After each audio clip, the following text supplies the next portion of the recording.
What's going on, guys? This is Raymond Ironbound McKinney, and today I want to talk about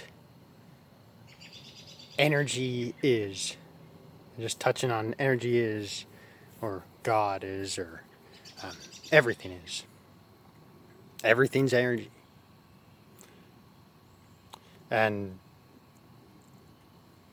when our attention, our focus, we give energy to what we put our focus and attention on. Although it doesn't seem like it, it's so subtle that there's actually, that you're, you know, think about as a collective of people focus on one thing. It seems like it gets the most attention, like on news or whatever. Say like 9/11. There's a lot of I think there's a chart showing that like the day before 9/11, it's like this chart showed like it was like a consciousness chart. It was from September 10th to September 11th, where it showed the consciousness chart was going up. And that showed the collective consciousness or the collective focus that was on that particular event. And during the day of 9/11, there's all those, like, a lot of focuses on that, and it was talked about a lot. So, obviously, I'm not making this up, because you see it all the time when people, or it's like trends of clothes or what trends that go on. When there's heavy focus on trends, those trends become more popular or more hyped up. It's like a domino effect, guys. It's not like hocus pocus or anything like that. It's energy. Energy is invisible.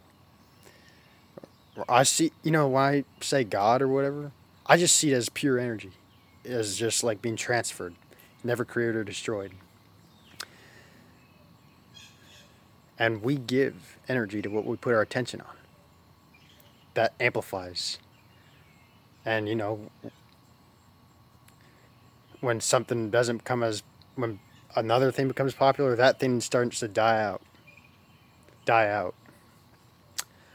And then the same with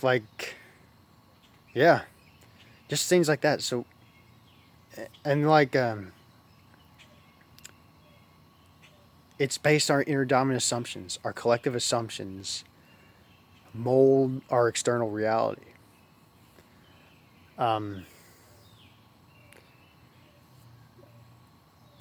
many of us, there's so much external distraction that we just kind of we focus outward, and really we just feel so disempowered when we do that as like our dominant thing, rather than focus inward, not giving ourselves time to really focus inward and to meditate within ourselves. And when I say meditate, I just mean to focus inward. That doesn't mean to sit in like a Buddhist position or anything like that. It just means putting your attention in the present moment. And this is very powerful stuff that I believe I'm practicing every single day.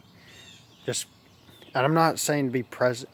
This is literally like what Neville Goddard talks about, or Joseph Murphy, or some of these authors that talk about the power of imagination. That the imagination is actually a higher dimension than in this 3D world we call. Like we can. I heard in one podcast hearing about our founding fathers didn't believe in the future. They believed the future in. As if it's present, like a future dream into a present fact. As if it's already here, though it doesn't physically appear. So every one of us has this ability to claim things in as if it's already here, though it doesn't yet physically appear. And it takes persistent faith. It takes consistent faith. Persistence doesn't mean to force things to happen. It just means to begin to go back to that familiar, or go back to that feeling as if it's already happened. To really draw yourself, to anchor yourself into that feeling as if it's already here. And you'll notice your decision makings will be more effective, and decisions will be more effective, because this is a mental science. This is a science I believe really needs to be, it should be taught in schools, and it's not, unfortunately. Why it I kind of see this as part of the game, like, gotta step out of your, you know, step out of the norm. Do something to practice something that's outside of the norm, the status quo. And again, you don't have to go to the Himalayas and meditate and all that stuff. You can do this in your practical. You can do this. You can practice these methodologies or whatever, these practical methods in your everyday habits too. You can change habits this way. You can, like, changing your inner dominant assumptions, because if you realize your inner dominant assumptions not only control that, or they control all your behaviors. Your inner dominant assumptions control all your behaviors and actions, and directs all your thoughts and actions. So your assumptions are so powerful. Your inner assumptions. Anyone can change an inner assumption. It may take some practice or time or some patience. Realize it just depends how natural it feels to really change those, to really anchor yourself into the state as if you're already that person. And you'll notice your decision making skills will be improved when you really practice this stuff. It's so subtle, and many people disregard it, like, this stuff doesn't work. All right, that's your assumption. It just comes down to how hungry do you want to change. Are you going to stick with the same state of being, as if you're just going to stick with the masses to just get by day-to-day basis, or do you want to make a massive radical shift in your state of consciousness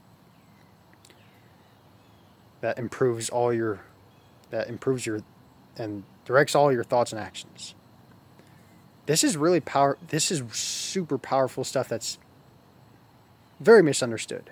But for me, I'm just trying to take all this complex information I've learned for the past several months, probably almost a year now, and to really narrow it down into the simplest of terms. Neville, he takes all this complex information and he narrows it down to the bare minimum, that assuming the feeling as if you are that person. And I'm not saying when you assume that as if you are that person, bam, you are that person, or poof. It's just not like, that's not how I necessarily that's not necessarily how I can see it. Although maybe if you, like, have the deep feeling that large sums of money come to you, and it's like out of nowhere a stimulus check comes, or large amounts of stimulus checks come. I'm trying to talk real practical and down to earth here, guys. This takes consistent practice. You'll notice people treat you differently when you change the conception of yourself to empower, by changing your inner dominant assumptions to empower ones. This is powerful stuff. This is vitally important stuff that I find, wow, super misunderstood, but yet once it's, and again, for me, when I'm bringing out these messages, I'm just trying to bring it down to the bare minimum. Just, I'm not giving myself any credit or anything. I'm just trying to spread the message from, like, Neville or Joseph Murphy or some of these authors back in decades ago, that we can definitely have control over our reality.